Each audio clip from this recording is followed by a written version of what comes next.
Hey, how you doing? Hope you all are doing great.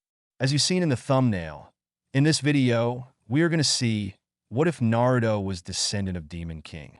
This is part 1 and 110 likes on this, and I will upload part 2 and comment down your thoughts.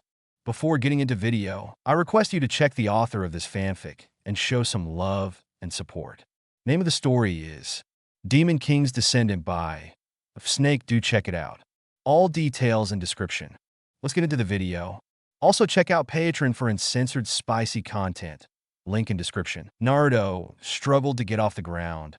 Neji had just shut down his chakra points and was now taunting him about being a loser, just like Hinata. The memory of him talking to the shy Hyuga girl at the training post, how she feared for his life when fighting Neji, made Naruto's blood boil with rage, as another memory of that same sweet girl fighting her cousin and nearly being destroyed filled the young Uzumaki's mind.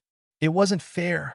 Had his training the entire month been for nothing? Not surprising that it was since Kakashi Baka refused to train his only other student aside from the Uchiha for the exams, and the pervert Jiraiya only taught Toad summoning. Even after learning it, Jiraiya had forbidden him from using it in the exams, and would have Naruto removed from the contract if he did. What was the point in training him in things if they couldn't be used? He's just like the others, holding me back. And for what? Probably thinks I'm the fox in some form, or hates me because of the fur ball. How can I keep my promise to make Neji pay when my training has been so little while his has no doubt been non-stop? Damn it, thought Naruto as he struggled to get off the ground and ignored the boos for his efforts that came from the crowd. You should stay down, loser. Fate decrees you lose, and it will be fate that makes you die if you don't stay down.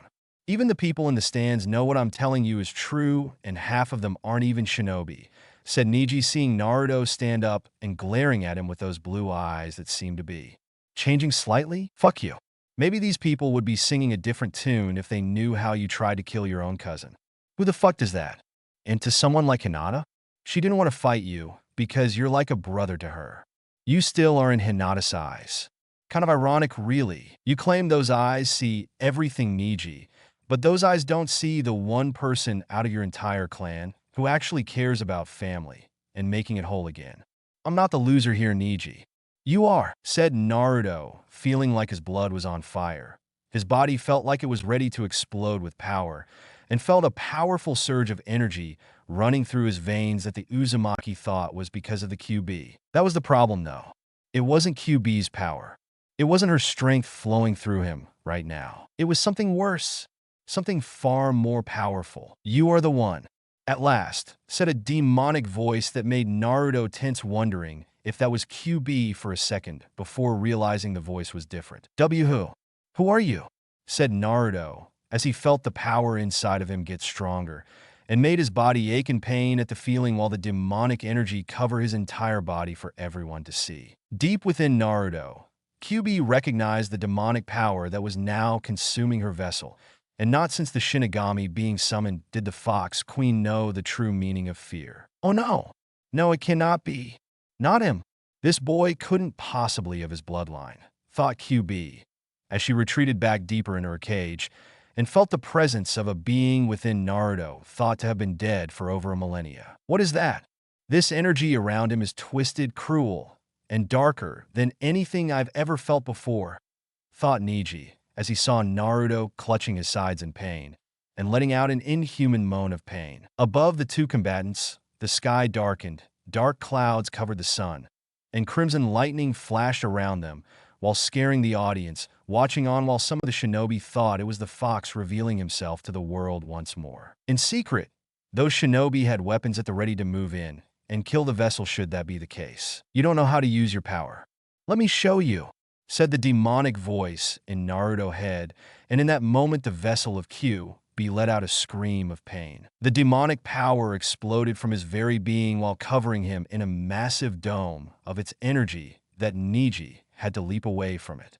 The red lightning struck the dome of demonic energy, swirling around it like a violent storm, and the violent, unnatural wind carrying Naruto's screams throughout the leaf. The inhuman screams of pain had soon become a demonic roar of power, as the body of Uzumaki Naruto changed entirely under the demonic power before it left, and when the dust finally settled.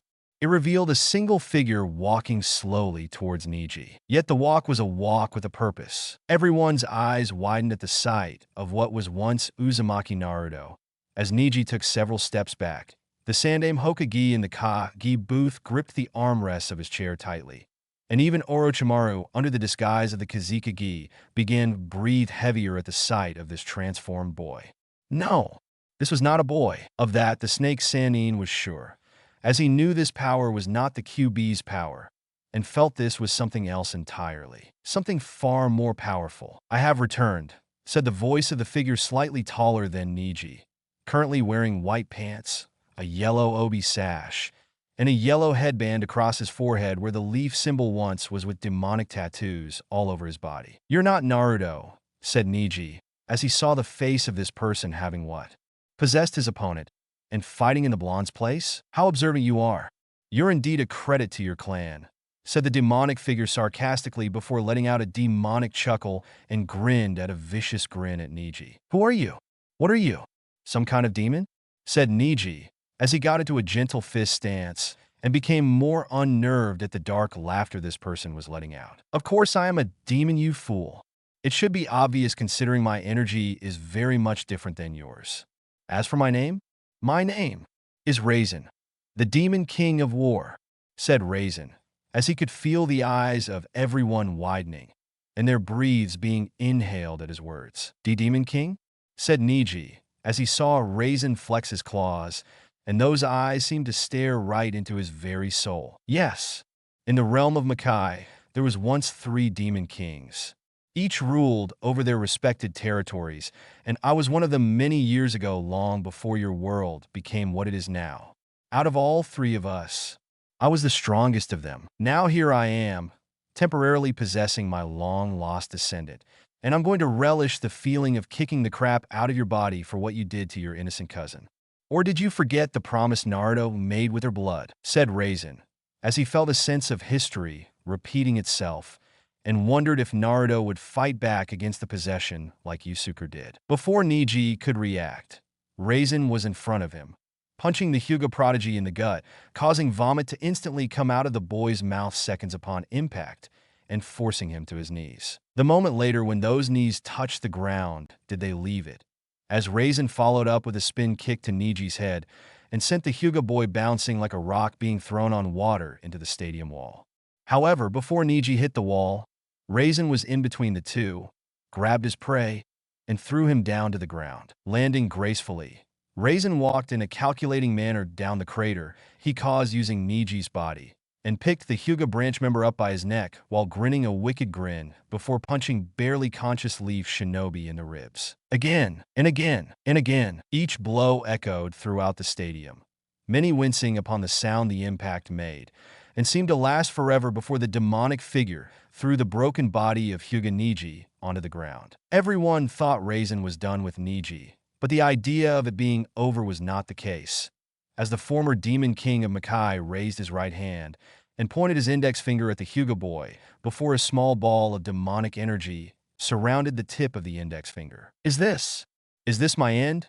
thought Niji, as he coughed up blood and looked at the red ball of energy the size of his fist barely a few inches from his face that was practically ready to blow him to pieces, while his soon-to-be executioner just smiled. "Time to die," said Raisin, as he was about to release the demon gun and wipe Niji out from the face of the planet, when his body froze up, or rather, when Naruto's body froze up. "Get out of my body," said Naruto from within, as he was now fighting for control with Raisin, and it wasn't easy. "Dumb brat.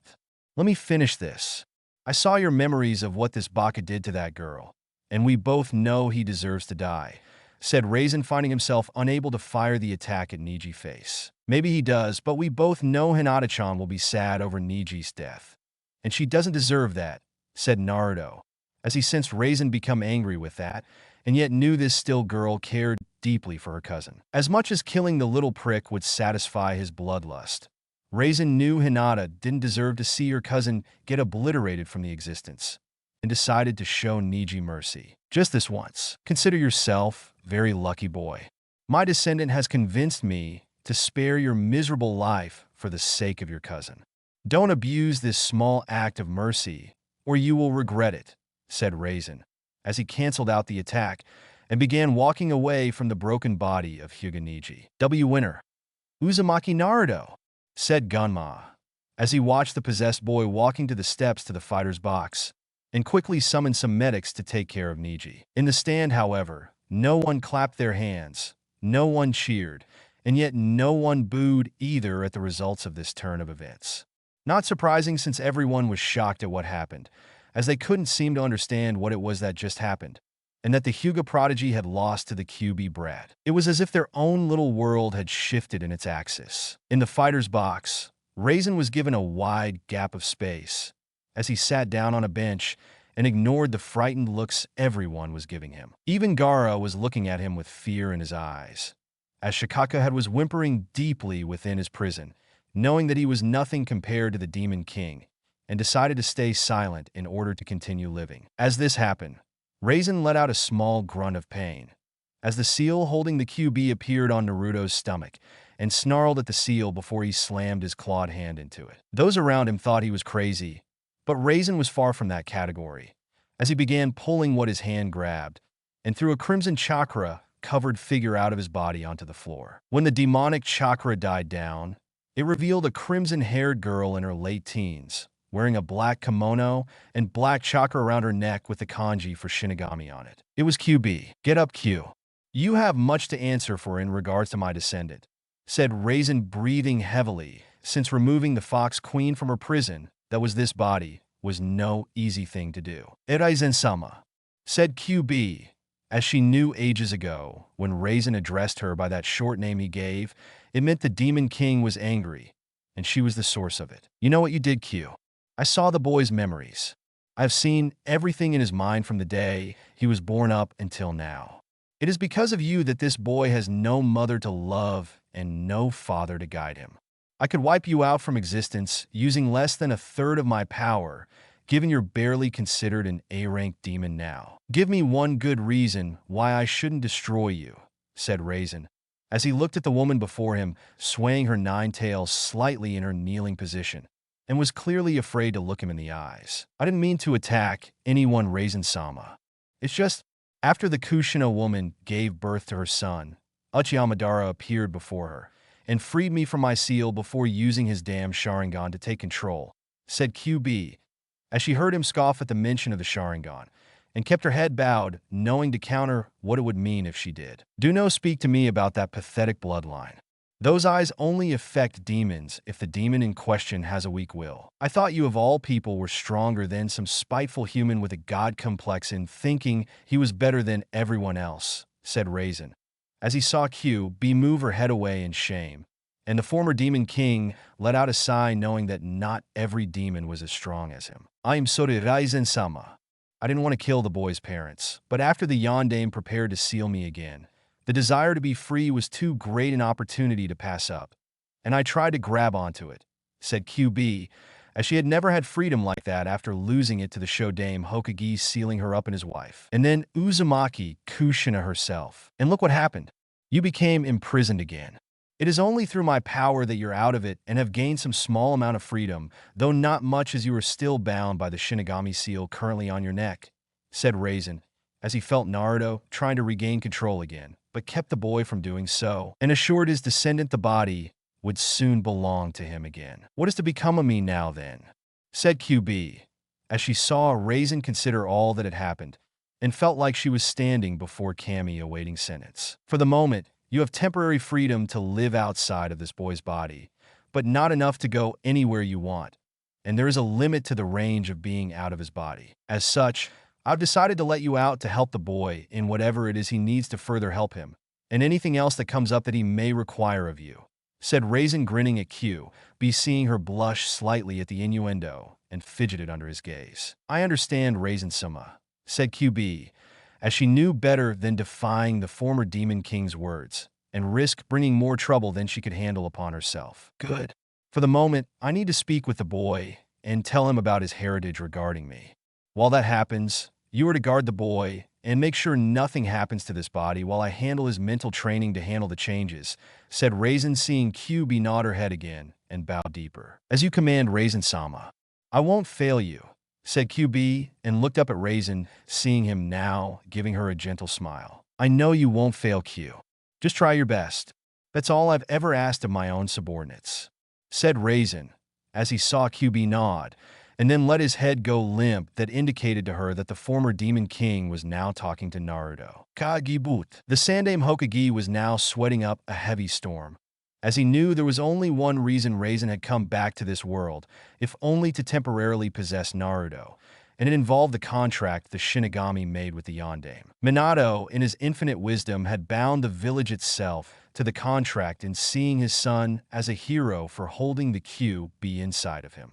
That part of the contract had been done as a failsafe in the off-chance Kushina had been right about the people and how they would hate their only child for holding the fox. It had even been placed onto the seal thanks to the Shinigami itself, but the Sandaime Hokage, being the professor that he was, had been able to cover that part of the seal up with a signal blocker, which had weakened the seal in the process since the signal was connected to the array, but left the Shinigami none the wiser, and allowed for things to happen the way they did. The idea, which became the Sandaime's overall plan, was to make Naruto naturally loyal to him, as the planned assassination attempts by the people, the preventing of these attempts, and showing supposed kindness to the boy had helped cement such things. He had gotten Jiraiya involved in this, as a means to control Naruto should the fox ever get free of Minato's seal, and lied to Tsunade about her godson, whom she didn't know the name of at the time, dying during the sealing process. How?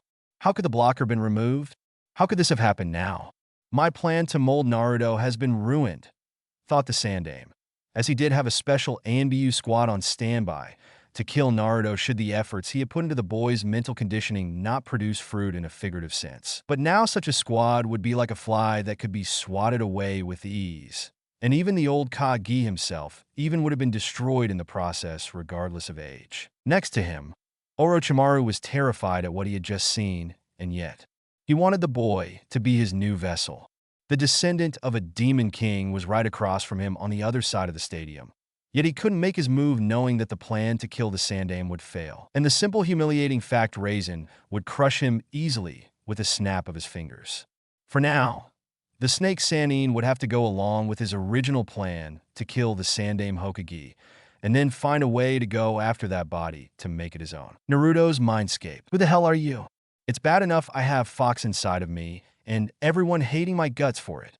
Now I have you possessing my body, telling everyone you're a demon, and making everyone else think I'm one too, said Naruto, who was pissed off beyond belief, and saw Raisin grinning while sitting down on his throne he created. Quit your whining. You sound just like my son Yusuke when he visited me in Makai after learning I possessed him in his fight. I guess that makes you my grandson in demon terms since you are just as much his descendant as you are mine, said Raisin, seeing Naruto look at him surprised by this statement. I wish people would stop lying and give me a straight answer for once, said Naruto, as he sat down in front of Raisin and saw the former Demon King let out a sigh. In all honesty, Naruto, your life shouldn't have been like this, as your father, who was the Yondaime Hokage, had made a deal with the Shinigami regarding the village when he sealed Q into your body, and was to be a failsafe in the off chance you being mistreated, said Raisin, seeing Naruto's eyes widen at this news. The Yondaime Hokage was my father? Said Naruto, seeing Raisin nod. Yeah, though you get my blood from your mother's side of the family, though it is watered down quite a bit before it got to you. In regards to the contract, apparently the seal holding QB was supposed to break in the event the village didn't honor your father's dying wish to see you as a hero. The Sandaime put a signal blocker on the alert system built into the seal, so the Shinigami would not know of the abuse, which was disabled after Orochimaru hit the seal with the 5-pronged seal, and the blocker was destroyed unknowingly by Jiraiya after he removed the Snake Sannin's handiwork. After that, the Shinigami discovered what the Sandaime had done, and summoned me before him to discuss handling the situation after learning about your bloodline was connected to my own, said Raisin, seeing Naruto become angry with the Sandaime and wanted to rip the old man's spine out. That traitor, he betrayed my family. That fucking hypocrite, said Naruto, as he Raisin gnawed his head in agreement and got off his throne to walk over to the boy. You'll get your family's revenge soon enough, Naruto. Until then, you are going to train with me in here to control your body and the power I have awakened within you, said Raisin, as he saw Naruto looking at him with an intense look, and it reminded the former demon king of Yusuke when the boy came to Maki. "Bring it on," said Naruto, as he wasn't afraid of pain and was going to learn everything he could from his ancestor. "Brace yourself," said Raisin, as the former demon king began his own way of training his descendant, and the training being of the hands-on approach. Fighter's box. Everyone around Naruto's body gave it a lot of space. As they went from watching it to watching the female fox queen they now knew to be Kyuubi no Kitsune, and for the members of the leaf in the box, meant quite a bit of information had hit them like a ton of bricks. The impact behind this information had made them all conclude they had been lied to about the Kyuubi being killed when she attacked the leaf. They had seen the people around Naruto during the academy, mainly the instructors there, had given the Uzumaki a hard time and trying to make him fail. They never knew why until now. This is troublesome. It won't take long for this to get out and people wanting this female demon's head on a platter, thought Shikamaru, as Genma called him, and Temari down to partake in their match, since the Hokage had so generously moved SSK's match with Gaara to a later time in the tournament. "Get down here, you lazy bum, and fight me," said Temari, currently down on the arena floor, waiting for the lazy Nara. "I'd rather not. Proctor IH," said Shikamaru, as he was sent over the edge by QB, who whistled innocently and saw everyone in the fighter's box looking at her. "What? Lazy men need a good kick in the ass every once in a while," said QB while looking at everyone around her and daring them to challenge that statement. No one did. "Great. Either I stay up there to contend with QB, or I face this troublesome girl from Suna. I can't win no matter what I do," thought Shikamaru, getting up from the ground to reluctantly fight the Suna girl. "Here I come, you lazy baka," said Temari, charging at Shikamaru with her iron fan, and the lazy Nara thought one thing. His life sucked. As the battle of the sexes raged below the fighter's box, the genin above watching the match, and Naruto's newly transformed body, while it glowed with an aura of demonic energy around him, spiking every so often. To her credit, QB watched her vessel for over a decade without the blush that wanted to be on her face from appearing, and had to admit the boy's physique was impressive. Then again, being Raisin's descendant, it went without saying that Naruto would inherit his demonic ancestor's figure. Back when she was a little fox girl growing up, QB had a secret crush on Raisin, as he was everything required to have in a mate, and then some in being the demon king of Makai. It had saddened the fox queen to know he died by starving himself to death for the human woman that stole his heart. She had heard the rumors behind his starvation, but no one knew the truth until the demon king's descendant Yusuke had come along and revealed the truth to all of Makai. Some had thought Raisin was a fool to fall in love with the very woman that came from the very species he fed upon, but those that knew the demon king the best also knew Raisin was just the kind of person to do that, and the man's honor would compel him not to eat in the name of love. And now I'm technically a slave to Raisin's grandson, currently sitting less than 3 feet from me, thought QB, as she was unsure how to feel about that due to the relationship they had formed after that Baka Jiraiya threw the boy off into a cliff and nearly killed them both just to activate the summoning of the toads. She would have to ask Naruto for permission to kick the Sannin in the nuts for what he did, and QB was sure her vessel would do it anyway, just to make a statement. Looking over at Gaara, the Fox Queen could secretly see Shika's power oozing all over the boy and knew the seal on him was weak and barely keeping the raccoon dog in line. In fact, the only reason the red-haired boy was feeling less pressure from the insane demon was due to Raisin's power, and herself being added into the mix. Shikaka could never on his best day take QB down, even at her worst, and given she was nothing in comparison to Raisin, much less his new descendant, was more than enough to keep the insane one-tail from doing something stupid. "Are you the reason he is hated by the villagers?" said Shino, seeing the Fox Queen look at him for a moment before nodding. "Haven't you ever wondered why the people hated Naruto when growing up? How they try to make him suffer for my sins? Being an Aburame, I'm sure you can see how illogical it can be and how wrong their actions have been since they started," said QB, seeing Shino nod in understanding since the villagers had been cruel to Naruto. "I have often wondered, and now I know why. From what I heard of your conversation with Raisin, it appears you were not yourself when attacking the village, and the blame for it lies with Uchiha Madara. I was under the impression he died fighting the Shodame ages ago at the Valley of the End," said Shino, hearing QB chuckle and shake her head. "I know what I saw, Aburame. I have very good memory, And I know I saw his Sharingan eyes before he used their power on me. I know them because he used them on me when fighting your Shodame Hokage for the right to be Hokage in the first place. How do you think that valley became what it is? Said QB, as she saw Shino's eyebrows rise up and knew he put things together. I see. Can Naruto be influenced by such power? Said Shino, knowing that Naruto had become something of a half-demon, if not full demon, and could possibly be affected by the Sharingan. If there is one thing about Raisin you should know regarding his bloodline, is there is no one in the human realm, demon realm, and the heavenly realm for that matter, who has the power to influence him, said QB, seeing Shino nod before looking at Naruto's still slump form. Winner by forfeit. Sabaka no Temari, said Gunma in the arena below, which surprised everyone again since Shikamaru had Temari caught in his shadow possession jutsu.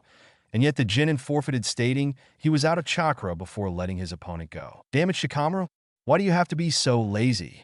Said Ino angrily, seeing her friend and teammate give up like that with such a lame excuse. Troublesome blonde.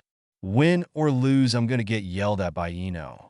I can make it happen on my own terms at the very least, thought Shikamaru as he let out a sigh, and soon found himself up in the fighter's box with everyone else. Looks like my match is next.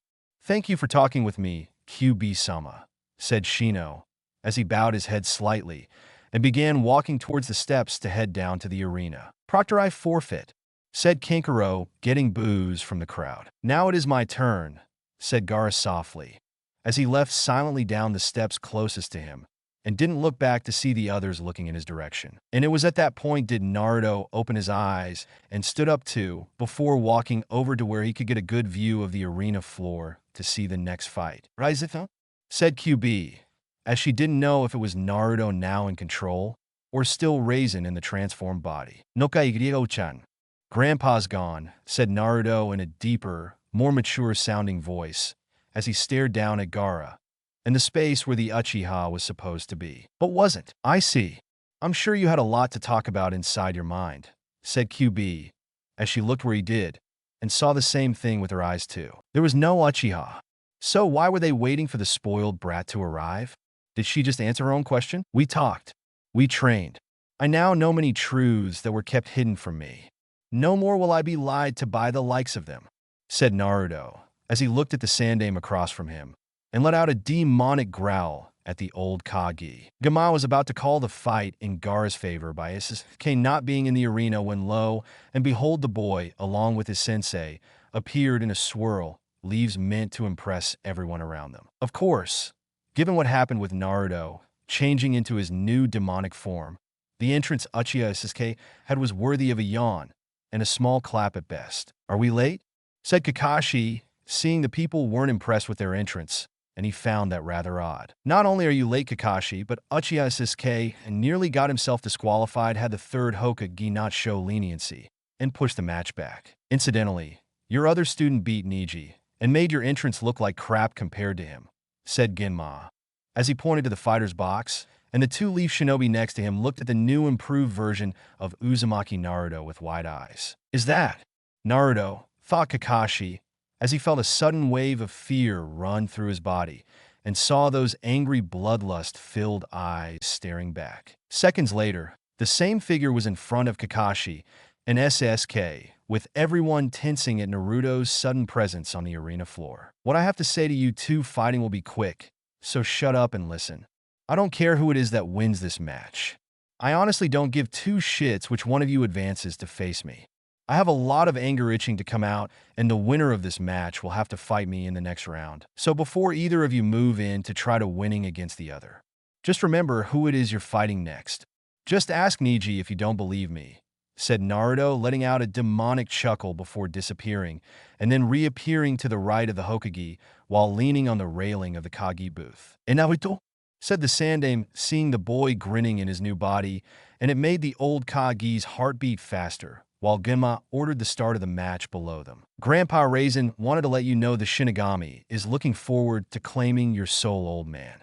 Something to do with the village breaking their side of the contract when it came to Q-chan's containment all those years ago and seeing me as a hero.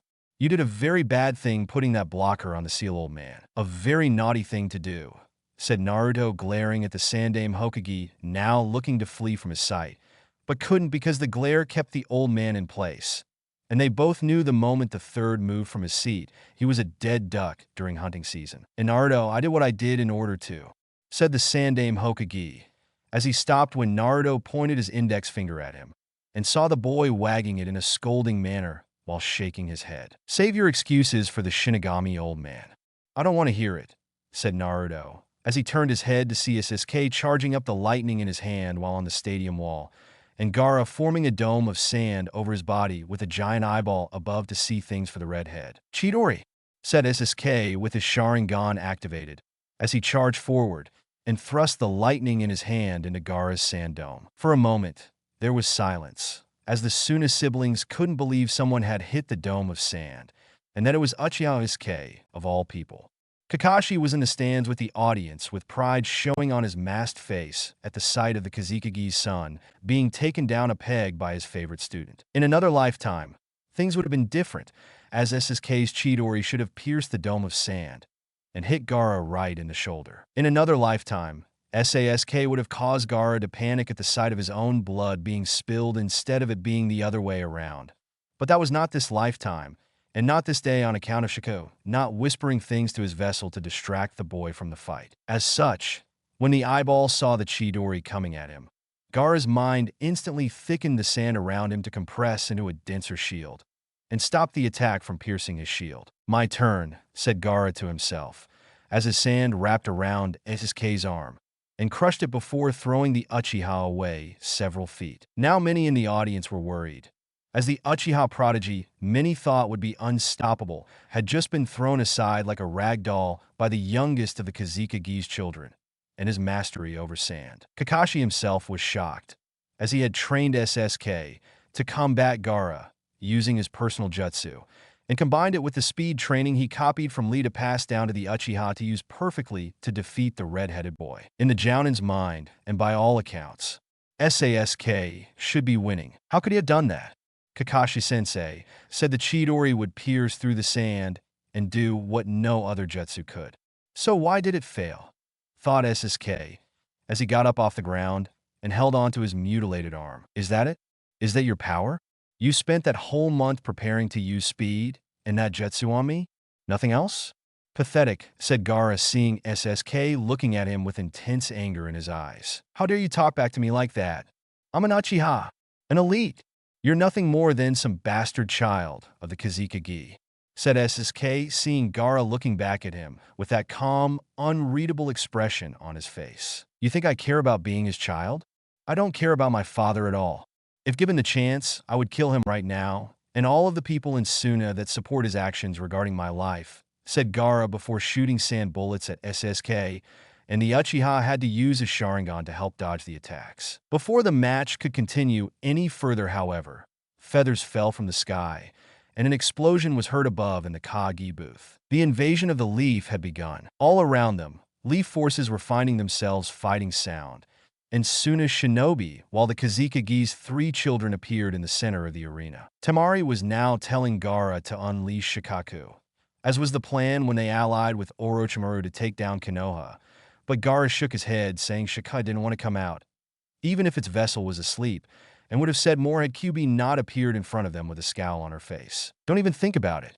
Even if you let Shikaku out, I'm the least of your worries, and you know who it is I'm talking about, said QB, as she pointed to where Naruto was now in a barrier containing the Sandaime Hokage and Orochimaru with the battle there about to take place. She's right. Even without Naruto fighting out here, there is no way the Shikaku would even stand a chance against QB, and it's not like she'll let Gaara release it, thought Temari, as she saw Kankaro's hand sliding back towards his puppets. But one of the tails from QB pierced his hand and began to burn it with her chakra. Don't even think about it, Genderbender, said QB, as she heard Temari snicker at him, and the boy saying he was wearing war paint. If that was true, then why was there lipstick sticking out of the boy's pocket and labeled property of Sabaka no Temari on it? With Naruto, the Sandaime, and Orochimaru. It seems we're at a standoff. On one hand, I would like to kill the old man myself for his act of betrayal against me. But if I do try, I know you'll try something on me afterwards, Orochimaru, and I know better than that. Same could be said for you too, old man, said Naruto, seeing the two Kage-level shinobi standing on either side of him several feet away, and both were being very cautious of him. And rightfully so. What do you say, Sarutobi-sensei? Put aside our differences to take down the legacy of the Demon King? Said Orochimaru, as he had hoped the barrier would be up before the brat could appear. But Naruto was too fast, and most likely too powerful to be kept out. As much as I am sickened by such an idea, there is no other choice before me. And so we'll fight together against our common foe, said the Sandaime, removing his robes to reveal his battle gear he wore underneath the robes. You'll do anything to escape your judgment, old man, even siding with that of traitors, said Naruto, seeing the two had decided to team up to face him. I did what I did because the village would have been destroyed. I did what I did because it was the only way to ensure your loyalty, said the Sandaime, hearing Naruto chuckle and then laugh like he was told a joke. Then why lie to my godmother? Why not have her raise me? Why have my godfather not raised me properly? Why tell them about the QB at all? Why not tell those that knew they were sworn to silence? You know, for a professor, you are really stupid, and it shows given the quality behind the majority of your so-called students, said Naruto, as he continued laughing further, and upsetting both shinobi before him. Enough talk.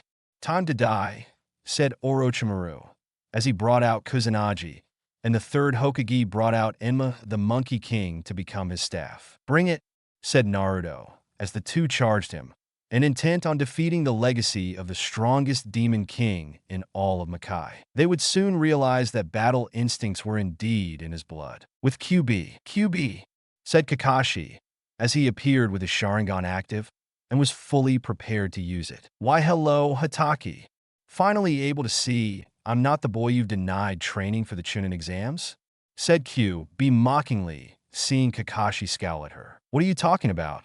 I trained SASK non-stop this entire month to face Gaara, said Kakashi, as he was soon joined by Guy, Asuma, and then Kurenai. You forgot about my vessel. Don't you even remember his name? Let me help. It begins with an N and ends with an O. Can you piece together the middle, or do I have to write out the entire alphabet to finish what you can't?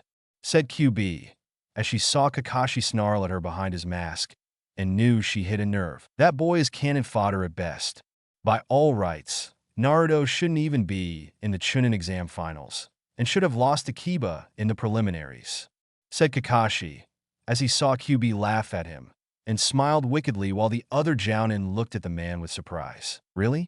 Then how do you explain his victory of Hyuganiji? Not by my hands, I assure you.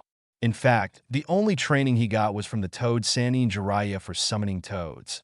And even then the man had forbidden Naruto from even using them for the finals, said QB, seeing the Jounins in front of her look surprised. Simple. The boy is not a boy. He's a monster. A monster and demon just like you, said Kakashi, as he prepared to use his Rikiri on QB, and she scowled at him for it. Your sensei would be ashamed of you, said QB, seeing the man go wide-eyed and then charge at the Fox Queen. What do you know? You know nothing. Demon. Rikiri yelled Kakashi, as he charged at QB with everything he had, and prayed his Rikiri would strike true to end his mental suffering at losing the person he cared about more than his late father. He was instantly blasted away by a wave of QB's chakra and knocked back towards the three Jounin behind him. Be glad I'm still bound to Naruto-sama at the moment, Hatake. I know for a fact he wants to rip you to pieces personally, and not just because you left him with such a piss-poor instructor in favor of personally training the Uchiha, said QB, as she saw the other Jounin look at Kakashi with disgust since team dynamics. And a sensei teaching each team fairly was considered a golden rule among them. So you're the QB. I, Uchiha SK, command you to train me and submit to my will, said SK, as he walked towards QB and still had his Sharingan activated. He was instantly kicked away from her, and she snarled at the general direction where SSK went. That won't work on me anymore, Uchiha, and don't even think of doing it again, or I will kill you, said QB, snarling at the down, crippled boy, and turned to the direction of the Suna siblings, now with their sensei, Baki, joining them. I just received word from our forces back in Suna that the real Kazekage is dead, and the one here is an imposter, said Baki, as he saw the late Kazekage's children look at him with surprise, and saw the Leaf Shinobi suspected it was the work of Orochimaru. Inform your forces and pull everyone back, said QB, as she saw Baki look at her with surprise, and so did everyone else. Why are you helping us? Helping Suna? Said Temari, as she saw QB smirk at her, and it brought chills to her spine. Because I know Naruto-sama would want me to help you out. He's just like his demonic grandfather in regards to being honorable, said QB, seeing Baki nod, and instantly got on his radio system to broadcast the news along with the sign to retreat. Kage's bold. Naruto smirked at the two trying to work together and killing him. But compared to Raisin and the intense training the young Uzumaki went through in his head to catch up to his body, they didn't stand a chance. Naruto dodged Orochimaru's blade, broke the sword arm, dodged the Sandame's staff, the hand that shot out of the staff, and did a perfectly executed spin kick to the Sandame's head, sending the old man flying away from him. Orochimaru tried to use his tongue to wrap around the boy's neck like back in the Forest of Death, but the boy grabbed the tongue and pulled hard, with the result being the long muscled appendage being painfully removed from the Sanin's mouth. Orochimaru screamed in pain as blood left his mouth, making the scream become muffled, and tried to use one-handed seals to perform one of his more complex jutsus right before Naruto punched an arm straight through his stomach. Blood was leaking down the arm of the demon boy as he felt the Sanin's blood flowing out of his stomach, and Orochimaru trying desperately to breathe. Hurts, doesn't it? You may be able to dish out pain when the need arises, but you cannot take it, and that is your weakness. How does it feel to know you're about to taste death? Me? I've tasted it on several occasions in the past. The people in this village have always tried to kill me, but they failed thanks to the Hokage, and for good reason. If I died, the Shinigami would have become aware of the contract being broken by them, and Q-chan would be fully free to do whatever it is she wants to this village. Not that it matters now, as the Shinigami has left Q-chan under my watchful eye and making things right in the world, said Naruto, as he ripped his arm out of Orochimaru's stomach and the man's intestinal tract. No, said the Sandame, as he saw his former student fall to the ground dead after losing his internal organs. There's one pain in the ass the Shinigami wanted dead now gone. You're going to join him soon, old man, said Naruto, glaring at the Sandame, who was doing the same back, and the Hokage charged him. You know nothing. All I have done, all that I have lost, and all I have sacrificed was meant to keep the leaf safe. What do you know of sacrifice, you demonic abomination? Said the Sandame, as he lost many things in life over the years and many loved ones. Among them were his two predecessors that once wore the title of Hokage. Later it was his wife. Then his successor to the title of Hokage Namikaze Minato, Uzumaki Kushina, and now his favorite former student Orochimaru had been robbed of life. Sure, the Sannin had done some evil things, but that didn't mean the man wasn't without a special place in the old man's heart and deserved some form of forgiveness. Right? Me? I don't know about sacrifice. How many times have I been sacrificed for your own gains? How many times was I beaten?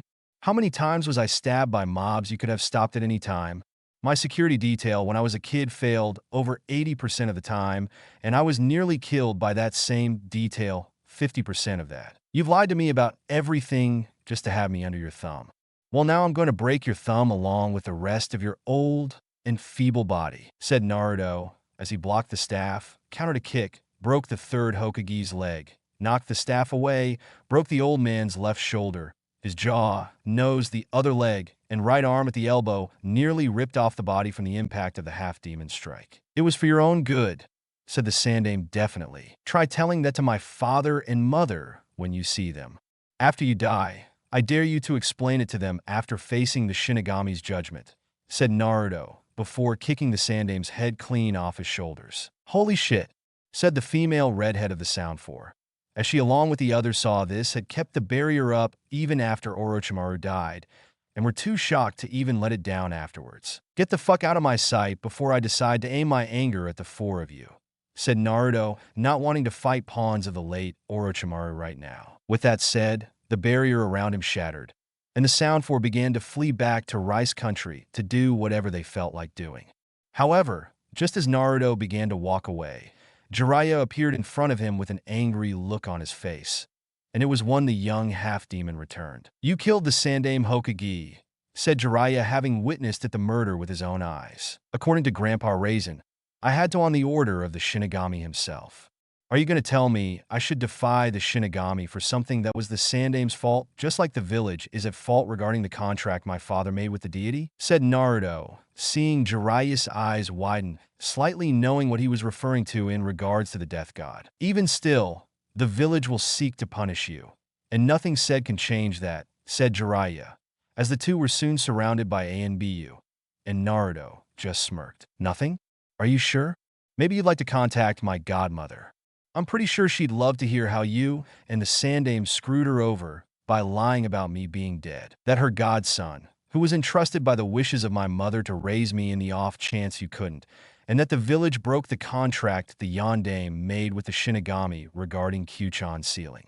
Did you ever wonder what the afterlife awaits for someone who has earned the wrath of the Shinigami and breaks a contract with him? Because that's what the Sandame, you, and the rest of the people that went against my father's dying wish did after he sealed her into my body. Perhaps you'd like to die now with the rest of the filth in the village in order to face his judgment and my parents for your pathetic arrogance, said Naruto, as he saw Jiraiya sweating now, and the boy knew the Sannin didn't want that. Everyone back away. Now, said Jiraiya, as he motioned for the ANBU to step away from Naruto, and the elite shinobi were surprised by this. Jiraiya-sama, you can't be serious.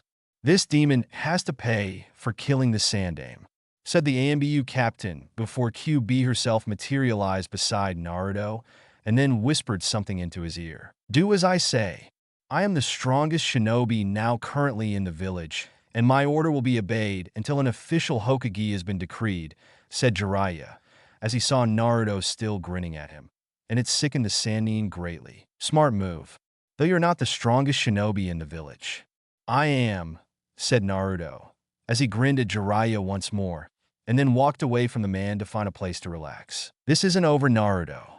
You will have to be punished for this act, said Jiraiya, making Naruto laugh like it was a joke. Just try.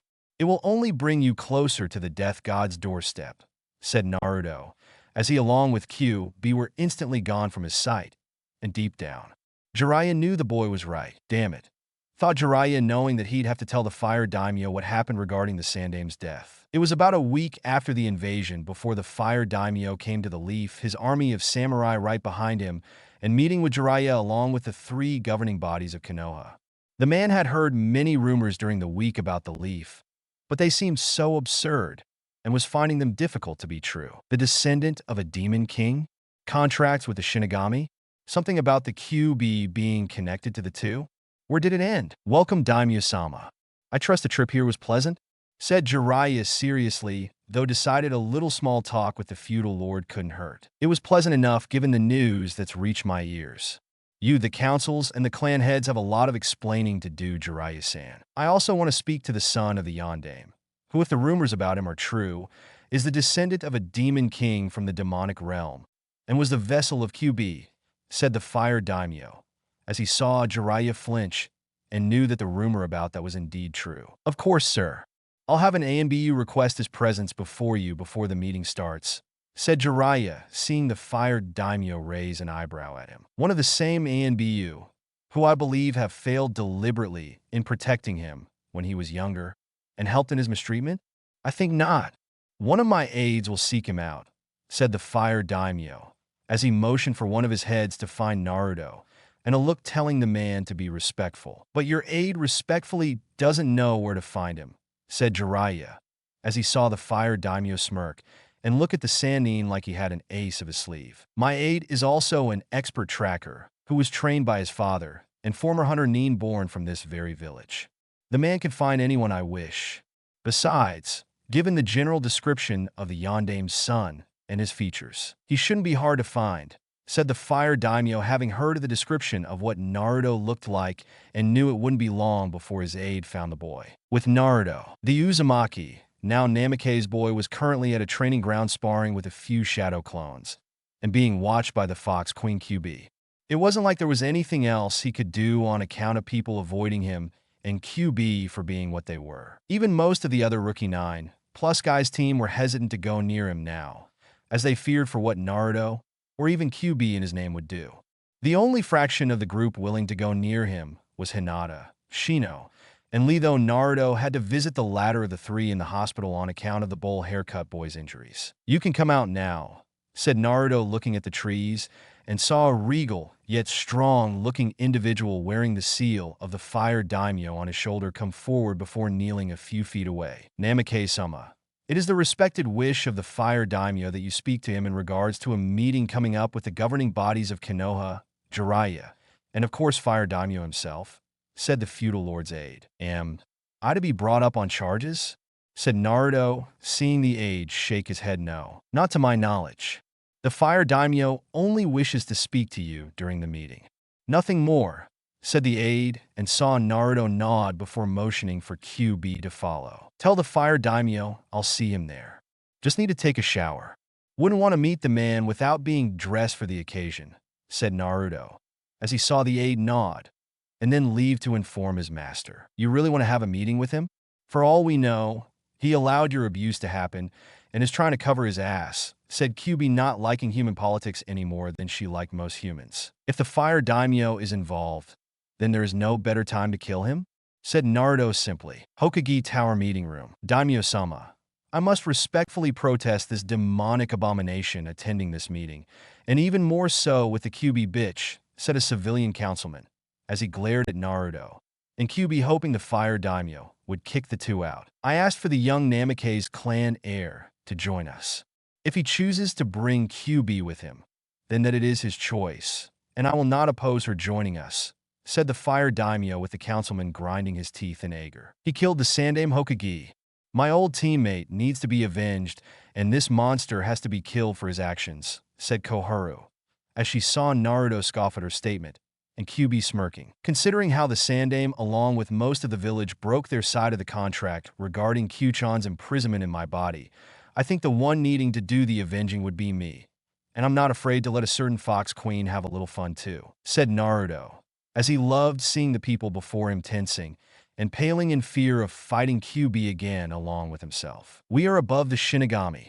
We are above the laws of such a god," said Hamura, as he stood up from his chair defiantly, and many on the civilian council were slamming their fists down approvingly. "Such arrogance. Perhaps you, along with the rest of the civilian council, would like to fight me one-on-one?" said Naruto, seeing the proud members of the councils become silent, and made the boy smirk. "That shut them up," thought QB, as she saw her master let out another chuckle and leaned back in his chair like it was his throne. "I thought so.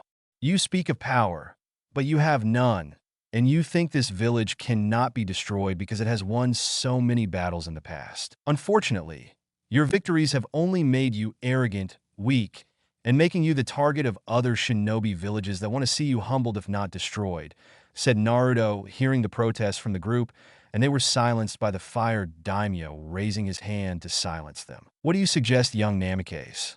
said the Fire Daimyo, as he saw the councils protest this, and were again silenced, only this time by a glare from QB. "Me? I'm not ready to lead the village. Not yet anyway. However, considering the state of things in the village is the fault of the Sandame, I suggest a Hokage be appointed, who is not tied down to the old traditional ways, can keep the councils in check, and see things from a much larger point of view," said Naruto, seeing the councils become nervous and Danzo not liking it one bit. "Who would such a person be that even you can trust?" said the Fire Daimyo, knowing right now almost everyone in the village was on not so friendly terms with Naruto. "My godmother, Senju Tsunade," said Naruto, seeing the councils explode in anger and knew they would hate his choice. "Out of the question. She is a drunk, a gambler. She abandoned the village all these years, and I highly doubt the woman will come back just for him," said Danzo, seeing Naruto looking back at him with narrowed eyes and challenging the crippled cane walking man to do something. "Tsunade only left because a certain dead Hokage and her former teammate of a Sannin lied about me being dead. I'm the last thing she has to family right now and can keep her anchored in the leaf. She is the best medic in the elemental countries regardless of her vices, and I think it's high time my godmother came back to the village to fix this broken thing it's become. One that I don't need to remind you all her grandfather and uncle helped create years ago. To not even consider appointing Tsunade for the title of Hokage of the Leaf would be considered an insult," said Naruto, grinning at playing his trump card, and saw many of the councils fidgeting, slightly knowing that was true, with the insult possibly causing the woman to reconsider her loyalty to Konoha. Unfortunately, Senju Tsunade is hard to reach, if at all right now, and someone else closer to home should be appointed.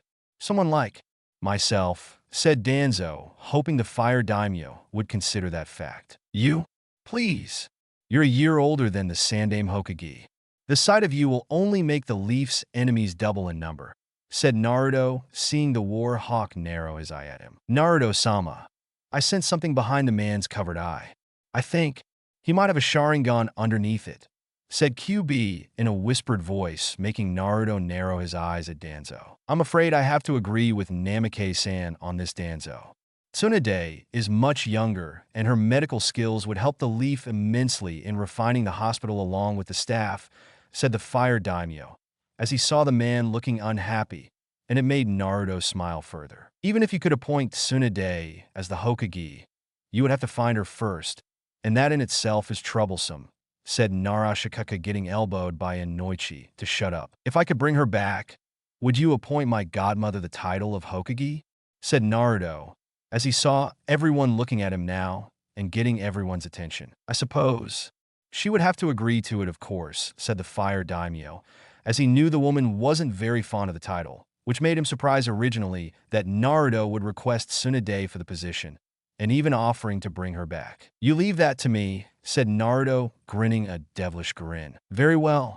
As of now, since this mission is of high importance, I am giving you the rank of Chunin, and appointing you to find the last Sannin to bring back to the Leaf. Until Tsunade returns to Konoha, if at all to be appointed the title of Hokage, I will temporarily stay here to handle this village's affairs myself, and assign you Jiraiya to assist Naruto in finding Tsunade, said the Fire Daimyo, seeing Jiraiya going pale with fear, knowing that finding Tsunade was like a rabbit trying to find a hungry wolf. I'll need the help of some good trackers.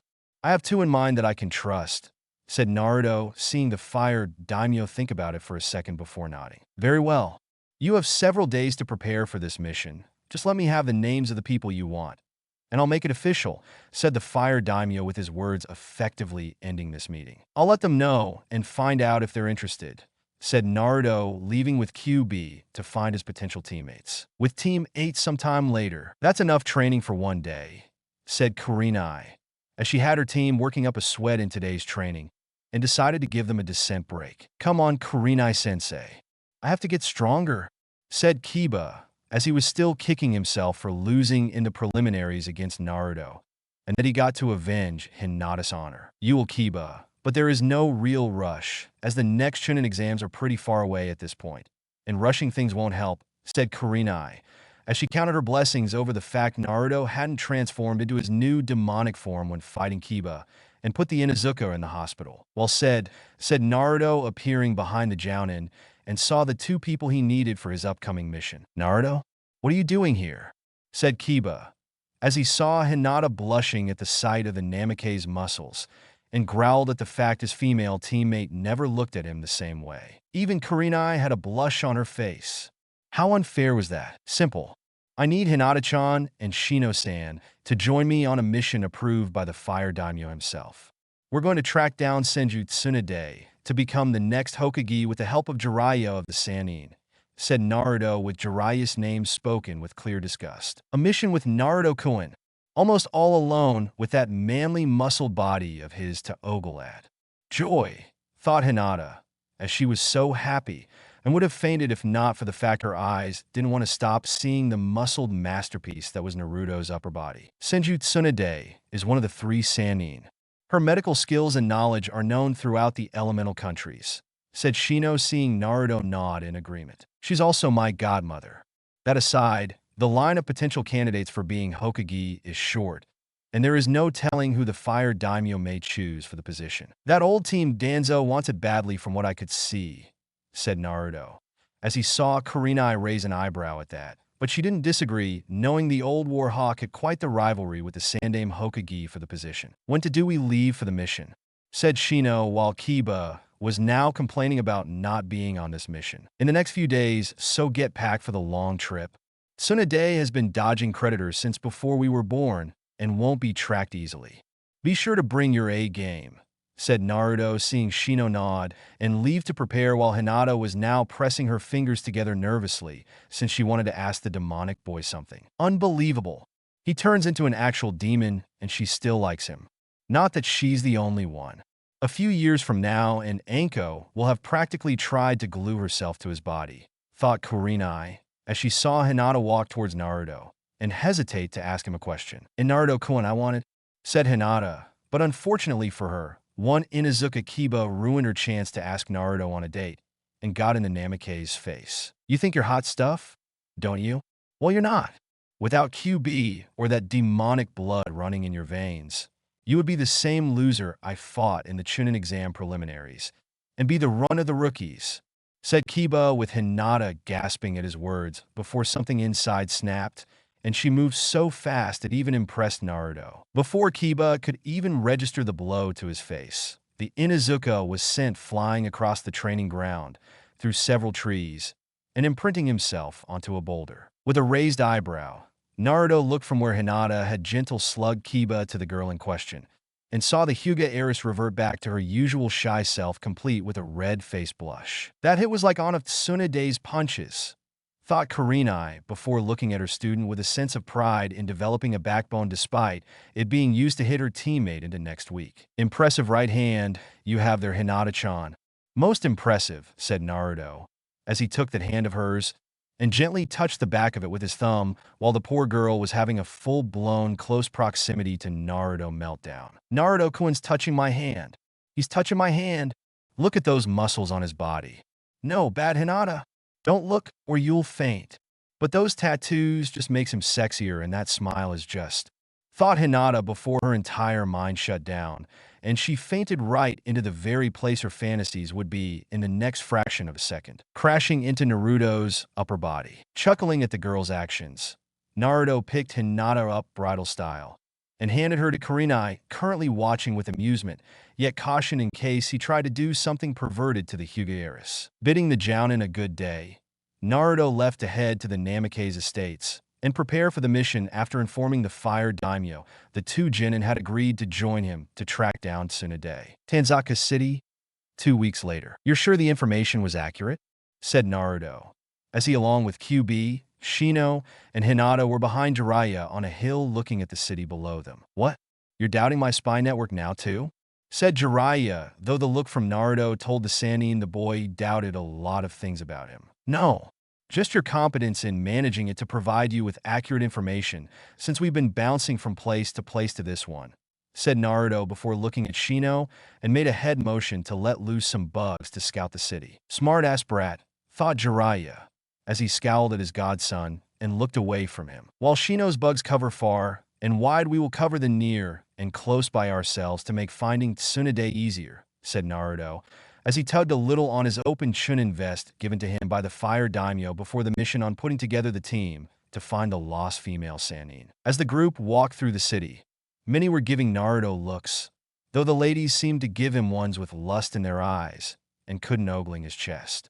Many of the guys thought the kid was on steroids or something since they felt there was no way Naruto could have all those muscles naturally. Hinata glared at the woman, telling them all to back off and stay away from her Naruto-kun unless they wanted to face the wrath of a Hyuga, main family member. Incidentally, QB was feeling the same way for some reason, as she stayed close to Naruto and gave a minor snarl when seeing some girl bat her eyelashes at the demonic grandson of Raisin. "I think I've found her," said Shino, stopping suddenly after one of his flies landed on his shoulder. "Where?" said Naruto, looking back at his logical friend. "2 blocks from us at the bar. A woman with large chakra levels is there drinking sake with another, who is estimated to be Jounin level, and is holding a very, well, clean pig," said Shino, not understanding how a pig could be so clean. "That sounds like Tsunade and her assistant Shizen. As for the clean pig, it can only be Tsunade's faithful pampered pig Taunton," said Jiraiya confidently. "When we get near, I want you to use your Byakugan to confirm it, Hinata-chan, and see if it is the person we seek," said Naruto, wanting to be absolutely sure it was Tsunade and not a bunch of missing nin trying to hide under a hinge. Making their way to the bar, Hinata did indeed confirm it was Tsunade, Shizen, and the pet pig Taunton in the bar. Knowing the appearance of 4-leaf shinobi would spook his old teammate, Jiraiya Hashino, and Hinata stay outside to watch the exits in case the female Sannin tried to run. As for Jiraiya, he along with Naruto entered the bar, while Kyuubi would take a seat at a table near them to keep an eye out inside the place. And the Toad Sannin walked up to Tsunade with hearty laugh with a side of cheer. Something that could have made children cry if they were in sight of it. "Tsunade Heim, it's good to see you," said Jiraiya in a boastful tone, and saw the woman tense at the sight of him. "Jiraiya, you baka pervert. What the hell are you doing here?" said Tsunade as she saw the man sit down and then the kid next to him do the same. To her credit, Tsunade did blush slightly at the sight of the kid's physique he was sporting behind the unzipped Chunin vest, and Shizen was now cherry red in the face. They were also surprised the long-haired kid had so many complex tattoos on his body and the one on his face around one of his eyes. What? An old teammate can't come into a bar, expecting to have a drink, and not find his long-lost teammates sitting in the same bar doing the same. "Maybe it's fate we meet at last for the date I've always wanted," said Jiraiya, who heard a growl from Naruto at the mention of the word fate, and knew it reminded the Namikes of Niji in their fight. "Considering how it's you, I don't believe in fate, and there is no chance in hell I'm going on a date with a self-proclaimed super pervert. I have standards," said Tsunade, seeing Jiraiya's smile lessen, and turned to the boy next to him. "Yeah, well, you can't say I didn't try and sweep you off your feet," said Jiraiya, who got an elbow to the ribs from Naruto, and it was telling him to focus on the mission. "Who's the Gaki? Another apprentice? I thought you swore on Minato's grave never to take another after what happened with Kyuubi," said Tsunade, seeing the boy eyeing Jiraiya with anger now, and the Toad Sannin was looking uneasy due to the question. "Yeah, well, something has come up back home that made me change my mind, and it involves you too," said Jiraiya, as he got another elbow to the ribs and a growl from Naruto to drop the cryptic talk. "Something?" said Tsunade skeptically, as she heard the elbow hit ribs and the ribs of her former teammate cracking in several places. "More like someone." "Me," said Naruto, seeing Tsunade now focus her full attention on him. "And you are?" said Tsunade, waiting for a name to identify him for her mind. "Naruto. Namikaze Naruto. I'm your godson. I'm also the killer of the Sandaime Hokage and Orochimaru," said Naruto, seeing Tsunade drop the sake cup in her hands and heard the gasp from Shizen. "What did you just say?" said Tsunade, not fully understanding what the boy just said. "Again, I said I'm your godson, and I killed 2 people you personally know. The third Hokage, who was once your Jounin sensei, and Orochimaru of the Sannin, your former teammate," said Naruto, casually, seeing Tsunade look at Jiraiya for confirmation, and the Toad Sannin grimily nodded at this news. "Why? Why did you kill them?" said Tsunade, as she gave Naruto a cold, glaring look, and was surprised it didn't faze the boy in the slightest. "What do you know of the contract the Yondaime made with the Shinigami to seal up Kyuubi into my body?" said Naruto before explaining everything to Tsunade about what the third did, the lies, the beatings, and the neglect that came with his life. That Jiraiya had helped the Sandaime lie to her about him being dead after the sealing, so Tsunade wouldn't return to the Leaf to raise her godson, and that the Shinigami wished the old man dead. Killing Orochimaru too was a bonus at the time, since the Sannin had long overstayed his welcome in the land of the living and had to die too before the day was over. "Let me get this straight. My sensei lied to me about your existence. My Baka teammate here helped and violated the contract the Yondaime set up when sealing Kyuubi into your body? Is that everything in a nutshell on why you killed him?" said Tsunade, seeing the boy nod. "Yeah. They both robbed you of being a surrogate mother to me, just as they my life of having a childhood worthy having," said Naruto, seeing Tsunade glaring at Jiraiya's frightened form. "You knew I'd protect him from those Bakas, or take him away from the village if things got too dangerous to live there." "You knew," said Tsunade, standing up with her arms on the table and leaning down to glare at Jiraiya's shaking fear oozing form. "What do you want me to say, Tsunade?" "I was grieving. I was at a loss when it came to the death of my best student.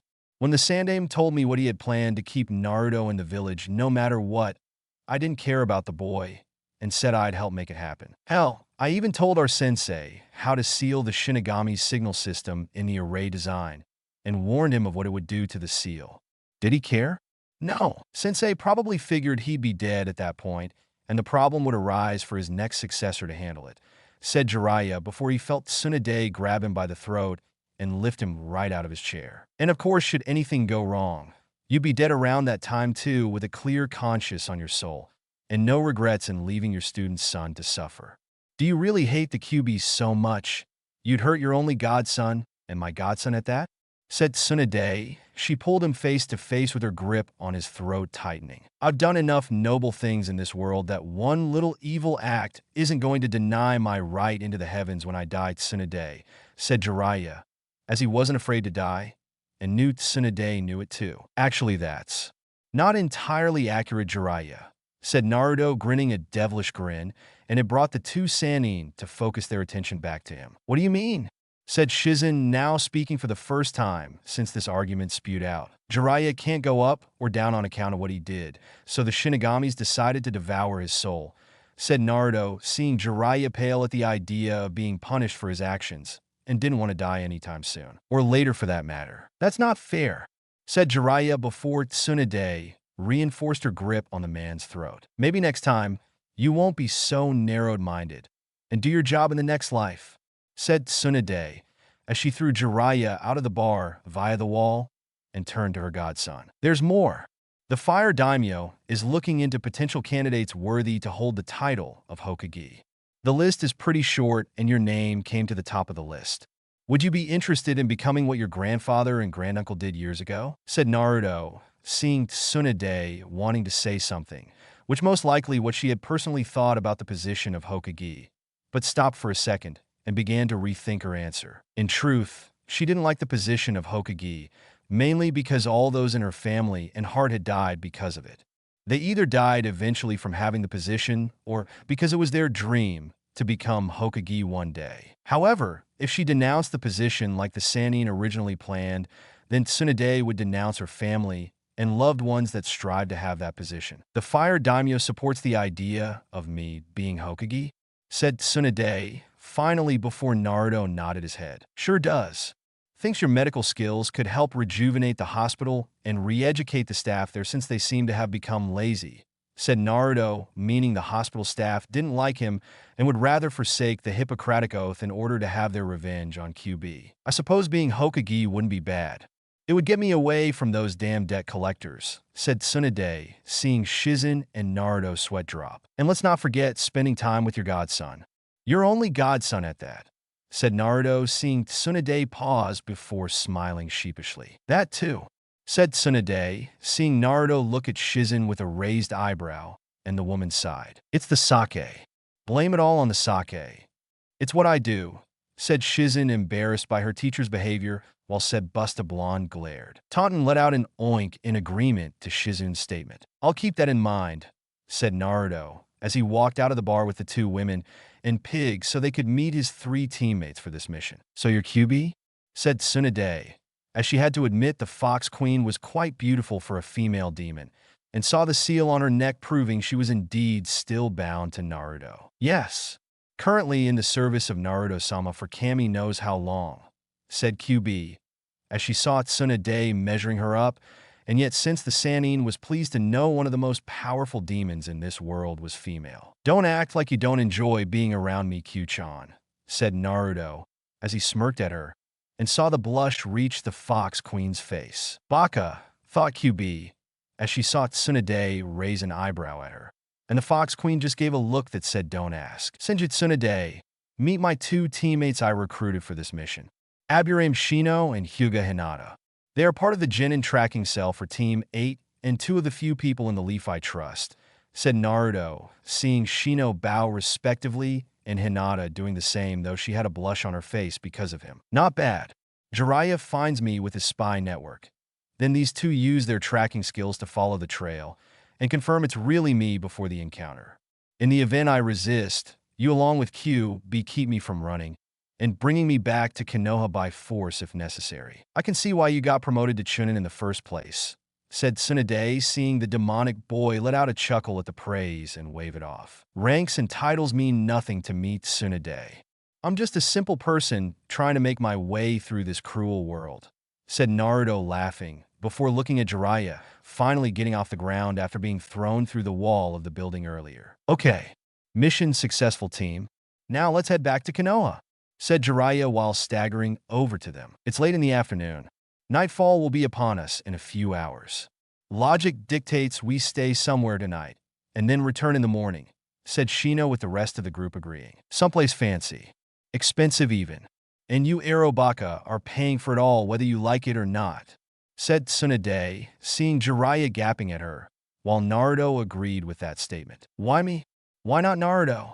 Said Jiraiya, knowing the kid's clan fortune wasn't small by any means. Because as your future Hokage I said so, and it's not like you're strapped for cash given your damn books being sold all over the elemental countries, said Tsunade, knowing the man had money, but never spent it and freeloaded off others before they realized the man had the cash to spend. Fine, but only if you let me see your boobs for inspiration purposes for my new book, said Jiraiya, who got punched in the face by Tsunade and faintly heard the yelling of Baka pervert. By the slug princess. Idiot. Oh well. At least he doesn't know we swiped his wallet, said Naruto, as he saw QB holding the massive thing with lots of cash stuffed inside, and the two were grinning evilly with Tsunade over the amount they had acquired from the Toad Sannin. Nice. Now let's spend Jiraiya-baka's money, said Tsunade cheerfully. Not far from them, two people wearing black cloaks with red clouds with straw hats with bells on them were watching the group, and the shorter of the two had his Sharingan eyes activated. He was Uchiha Itachi of the Uchiha clan. Next to him, as blue-skinned man with shark-like teeth, and wrapped sword strapped to his back looking in the same direction as his partner. He was Hoshigaki Kisame, and was once one of the 7 swordsmen of the mist. So, is the QB brat among them? Said Kisame, not being able to properly sense their target among the group. Something is wrong, Kisame, said Itachi, as he felt a cold chill run up his spine, and that normally told him something bad was about to happen. What? Is Agaki there or not? Said Kisame, seeing Itachi now look at him with a hint of worry. The QB is not in the boy. Not anymore, said Itachi, seeing Kisame's eyes nearly fly out of his sockets. What? I thought you said the Yondaime seal wouldn't let that happen, said Kisame, having been told by Itachi about the design of the seal and what it entailed. I thought so too.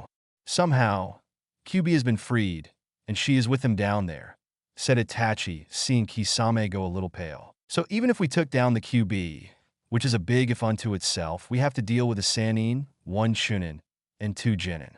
Not to mention that other one will come back soon too, said Kisame, seeing Itachi shake his head no. The one wearing the Chunin vest isn't human Kisame. He's something else. A demon stronger than QB, said Itachi, seeing Kisame looking ready to have a panic attack. You shitting me? Seriously? Stronger than the QB? How is that possible?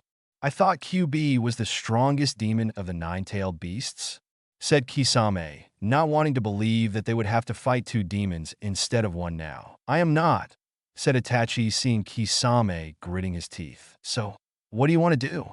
We have to do something or Pain-sama will kill us, said Kisame, knowing they were sent to retrieve the QB vessel. But things had changed, and it wasn't like they could just defeat the group with a snap of their fingers. My Sharingan can suppress QB. I'll deal with her. You take the other one, said Itachi, seeing Kisame nod, knowing that between them, it was the Uchiha who had the edge in taking down QB, and that may be just what they needed. What about the others? Said Kisame, as he saw Itachi look at him for a second, and then look back at the group. We can't engage them. Focus on our objective when she's alone, said Itachi, as he saw Kisame nod, and knew finesse was the better strategy in this case over brute strength. At the hotel suite, all the life of luxury and pampering. I love it, said Tsunade, as she collapsed backward against the soft queen-size bed, and loved how it helped relax her back muscles. Very nice. We should rob Jiraiya of his money more often, said Naruto, laughing with QB at the idea. Your rooms are over there, said Shizen, addressing Shino and Hinata to the 2 rooms beyond the door to their left. And ours are here on the right, said Naruto, seeing Shizen nod. With that said, everyone went to their respective rooms and decided to get some rest before moving out tomorrow back to Konoha. Some time later, Jiraiya came into the hotel room before Shizen informed him that his room was the farthest of all of them from Tsunade, and to an extent QB herself. Shizune's look telling Jiraiya to not even think about looking at Hinata's room or her own for that matter, should the sudden urge to do any research for his dirty books arise from this event. It was around midnight for Naruto that he awoke after sensing two people arriving at his door, and they were not with his group, nor did he sense they were friendly. Getting out of bed, the Namikaze walked to his door and opened it just before the shorter of the two in front of him could knock. "Would you by chance be Uzumaki Naruto?" said Itachi, seeing the boy was a sight to behold with so many tattoos on his body. "Namikaze Naruto, actually." "Why? You from IWA or something? Because if you are, I'm giving you all of 5 seconds to turn around and leave before unleashing my anger on your two asses. Decide," said Naruto, seeing Itachi's eyes widen slightly and Kisame grinning a bit of fighting in actual Namikaze. "No, we're actually here for QB. Surrender her to us, or there will be trouble," said Itachi, hearing Naruto growling demonically at his words and sensing the unbelievable power the boy was generating. "I choose trouble. Bring it," said Naruto, seeing Itachi activate his eyes and Kisame now unwrapping his sword. Itachi tried to use his eyes to suppress the demonic energy around Naruto, as it would have done with the QBs, but for some reason, the Uchiha prodigy found the demonic presence around the boy growing with each passing second. Before the Uchiha could react, even with his Sharingan activated, Naruto had moved with unmatched speed and proceeded to punch him hard in the gut that sent the former Leaf Shinobi through the wall across from the boy's room. Kisame brought his trust sword Samahata down on Naruto, but the Namikaze dodged it and grinned evilly at the former Mist Swordsman. Kisame tried again, using different fluid sword swings only a master swordsman could perform, and yet the boy had dodged each of them without breaking a sweat. It was pissing the Shark Man off something fierce as he kept swinging and missing, with Naruto now laughing like this was a joke. Like Hoshigaki Kisame was a joke. "Hold still, you maggot," said Kisame, as he destroyed the walls, ceiling, and floor with his intended target being unhittable. "Make me," said Naruto, as he was having a much better time fighting Kisame than he had fighting Orochimaru and the Sandaime. This guy knew how to fight. Still, all things had to come to an end. Dodging a vertical swing from Samahata, which was now mere inches from his shoulder, Naruto launched a vicious spin kick at Kisame's head, which sent the swordsman flying across the corridor of the hall, skidding across the wooden floor and creating a spider web crack in the wall he hit. Kisame got up off the ground, spitting the blood leaking into his mouth, and saw Naruto was joined by QB, Tsunade, Shizun, Jiraiya, and the two other genin having heard the sounds of battle. "Kisame, we need to leave," said Itachi, as he appeared clutching his ribs where Naruto hit him, and saw his teammate wasn't ready to go just yet. "Dumb brat. No one lands a hit on me and lives," said Kisame, as he was going through hand signs for a water jutsu to flood the area. "You obviously think I'm still human. Here's some free advice." "I'm not," said Naruto, as he grinned at Kisame and pointed his right index finger at the swordsman with red ball of demonic energy forming into a smaller ball at the tip of the sharpened fingernail. "Kisame, we need to retreat now," said Itachi, but it was clear his partner didn't care and chose to ignore the Uchiha. "Water style, tidal wave jutsu," said Kisame, before launching a massive blast of water down the corridor at the group. "Demon gun," said Naruto, before firing the single shot of red demonic energy at the water and destroyed it while Itachi grabbed Kisame to barely dodge the attack that left a massive hole in the wall. "He just destroyed my jutsu with a single shot of that. Attack!" thought Kisame, seeing Naruto grinning at him. "You should thank your partner, fishy boy. There was more than enough demonic energy in that attack to wipe out 100 of you," said Naruto, as he walked towards the two and was cracking his knuckles with glee written on his face. Not giving Kisame time to respond, Itachi grabbed his partner and unleashed the power of Amaterasu on the floor in front of them to keep the demonic boy at bay. Naruto stood in front of the dark flame, scowling at it, knowing that even he had to be cautious when being near this flame, and saw the pair retreat through the very hole he made. "Don't touch it. That fire is very dangerous," said Jiraiya, as he used his skills in sealing to contain the dark fire into a scroll and put it away for further study. "Who are they, Jiraiya?" said Tsunade, as she had seen one was Itachi, and the other was from Mist if the sword was any indication. One was Uchiha Itachi, and the other was Hoshigaki Kisame. They are both part of an organization called the Akatsuki. Its purpose, from what information I've gathered on them, is to capture all the tailed beasts and use them in some manner, said Jiraiya, seeing Naruto glaring at him. And so was the Fox Queen herself. And you were going to inform me of this when? Were you even going to tell me at all? Or train me to combat them? Said Naruto, seeing Jiraiya looking away from him. I had orders not to buy the Sandaime. When the organization was brought to his attention, I recommended that training you to prepare for them was the best option. But the old man said differently and wanted to keep you bound to the village, said Jiraiya, as he seeing the boy growl and saw his clawed hands flex. And like a good subordinate you obeyed, knowing the decision the old fool made was wrong. Why am I not surprised by your spineless actions? Said Naruto, seeing Jiraiya scowl at him now. I trusted the Sandaime to make the right decision regarding your life, Naruto. It wasn't my place to question my former sensei, said Jiraiya, who was blown back by a burst of demonic energy by Naruto and found himself pinned to the wall with a near-crushing grip from the hand wrapped around his throat. Wasn't your place? So the abuse I suffered wasn't your place to stop knowing it was wrong?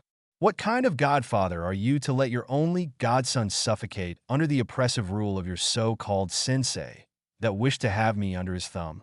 You are unfit to be my godfather, much less stay alive to see the next sunrise, said Naruto, as he so wanted to crush the man right now and send him to the Shinigami for his crimes. Do it.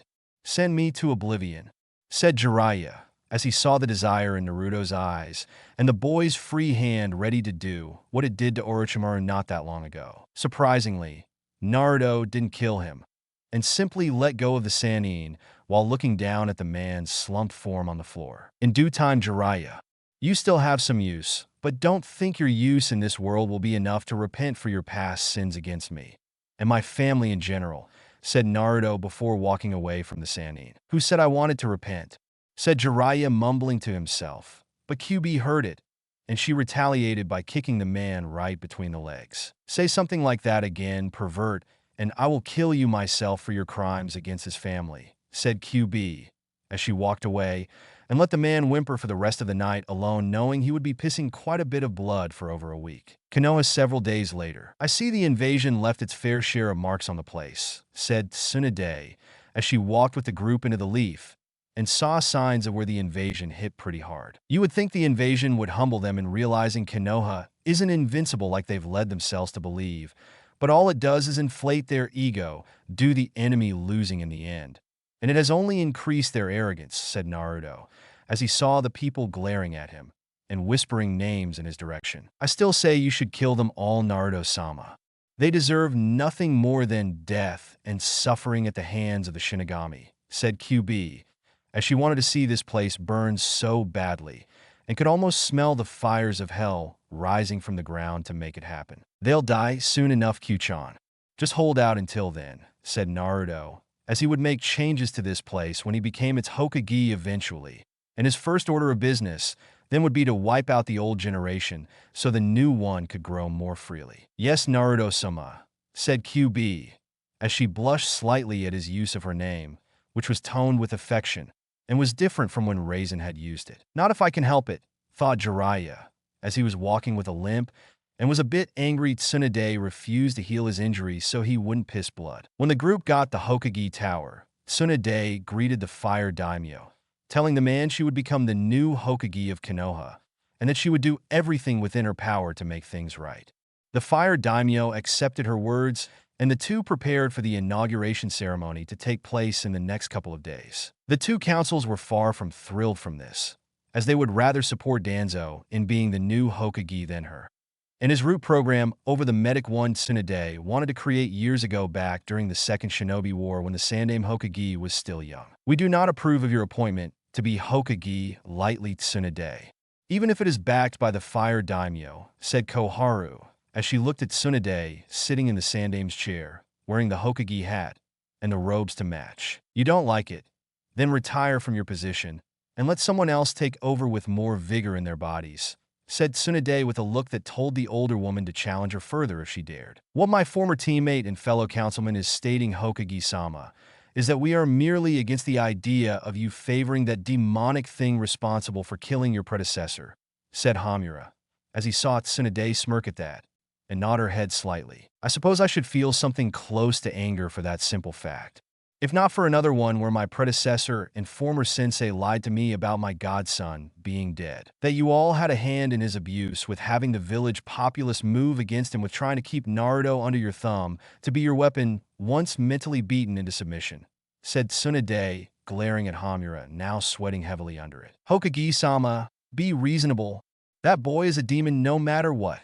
Demons are meant to be controlled by humans, and humans will use them for power.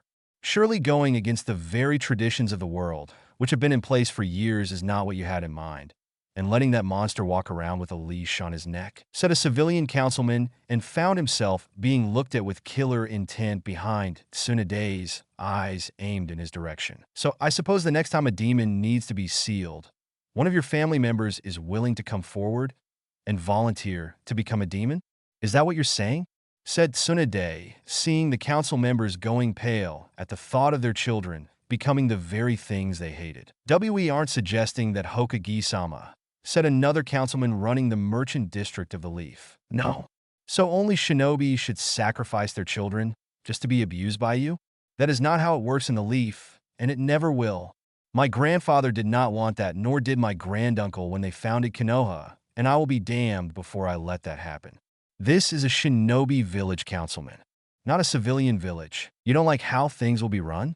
Then leave, said Tsunade, pointing to the door and seeing them all fidget in their seats unhappily. With that settled, Tsunade informed them all that the fire daimyo had given her his full authoritative permission to run things as she saw fit and fix the mess the Sandaime made after he came out of retirement. First thing Tsunade did was appoint Shizen as her new chief of medicine at the hospital, and giving her former apprentice full control of the building, with the slug princess coming around every so often to help make rounds. The next thing Tsunade did was redo the Shinobi Academy's training program, which had thinned out the more serious things one needed to learn about being a shinobi, thanks to all of the greedy civilian council not wanting their children to lose their pure minds and fatten their wallets with more money. As such, several experienced chunin and jounin were commissioned to teach the academy students about the ways of the shinobi aside from Irika's boring lectures.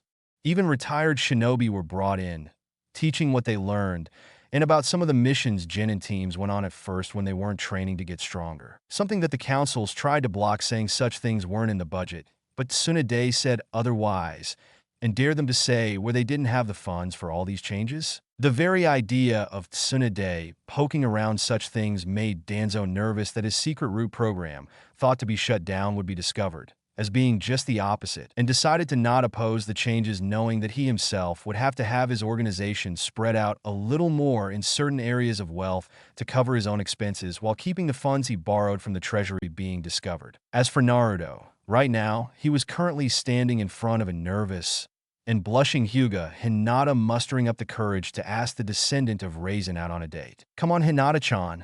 You can say whatever it is you want of me. Don't be afraid, said Naruto, seeing the girl pressing her fingers together. Would you like to go out with me and Naruto-kun? Said Hinata, as she had yet to stand being around Naruto, and not faint despite Kurenai speaking to the shy girl upon her return from the mission to retrieve Tsunade. Could you please speak more clearly, Hinata-chan? You're whispering, said Naruto before giving the girl a caring look, and saw Hinata once more trying to muster up what courage she had to repeat the question a little louder. It wasn't easy for the Hyuga heiress, considering her crush was currently shirtless, and the muscles he was sporting were being very distracting. Would you like to go out with me, Naruto-kun? Said Hinata, as she had to force her own neck muscles not to look away from Naruto's face to his chest, and maybe use her eyes to see further down at his. No bad, Hinata. Of course I would. When? Said Naruto, knowing the girl had a fierce spirit within her body, just begging to come out. He had seen it when Hinata fought Niji. Saw that fighting spirit that gave everything she had, everything she was into the fight, and wasn't afraid to die for her beliefs. Raisin had said a girl like that had potential to become an incredibly strong woman, and that was what caused the Demon King himself to fall for his human love all those years ago. As for Hinata, She just needed a push in the right direction to remove any hesitation when acting on something, and that fighting spirit would become a force to be reckoned with. Something Naruto had suspected had been gone in the opposite way of things thanks to the girl's father and all of the Hyuga clan. "Tonight, perhaps?" said Hinata, as she couldn't believe he agreed to a date and was asking for when the date would take place. "I would love to. I'll see you around." "8?" said Naruto, seeing the girl nod quickly due to words to say that she did being unable to leave her mouth. As the girl walked away, smiling a happy smile she no doubt had not shown in years, Naruto smiled at her form, knowing he would have to prepare for it. But the smile left after sensing an unwelcome presence that was Uchiha Sasuke now fully healed, the pink-haired bitch Haruno Sakura, and the book reading possibly in the closet Hatake Kakashi. His two former teammates looked less than pleased in seeing him, as they clearly hated his guts, and the jounin assigned to be their sensei wasn't happy either. So the demon boy is going out with weakest Hyuga their clan has ever produced. "Big surprise," said SSK mockingly at Naruto, and Sakura sneering at him. "No doubt she'll spread her legs for him right on the first date and have his baby," said Sakura, adding her own negativity to the situation. Funny talk coming from the girl who knows all about giving it up on the first date and having bastard children. "Your two families are full of such people, and I'm sure they taught you all well on the subject." "Well, one of them still is anyway since the other was wiped out," said Naruto, seeing the two genin glaring daggers at him, and the jounin narrowing his eyes at the demonic fighter. "Where's QB?" said Kakashi simply. "That's none of your business, Kakashi. Whatever problem you have with her is no longer your concern. She falls under the jurisdiction of the Shinigami, and he in turn has left the Fox Queen in my capable hands to watch over. Any repenting will be done through my watchful eyes, Kakashi. Don't make the same mistake the Sandaime did and try to usurp the Death God. On second thought, please do try again, as I'm sure my father would love to speak to you about your actions regarding my life, and how showing favoritism to a single student is the wrong path," said Naruto, seeing Kakashi becoming angry at his statement. "That bitch killed Sensei," said Kakashi with the desire to unleash his Sharingan on the boy. "And that justifies what you did? Stunting the training of your sensei's only son because of the fox he sealed inside my body? I still remember the attempt you made on my life when I was 5 years old. Ironically, it was Itachi himself who saved me from your little attempt and had you removed from my protection detail. It's also ironic that Itachi was one of the few who actually did their job in protecting me, and I really should thank him for that before apologizing for nearly crushing one side of his ribs when we fought after convincing Tsunade to come back to the leaf," said Naruto, seeing Kakashi's eyes widen and SSK's narrow in rage. "You fought Itachi? Where is he?" said SASK, demanding to know. "Why should I tell you?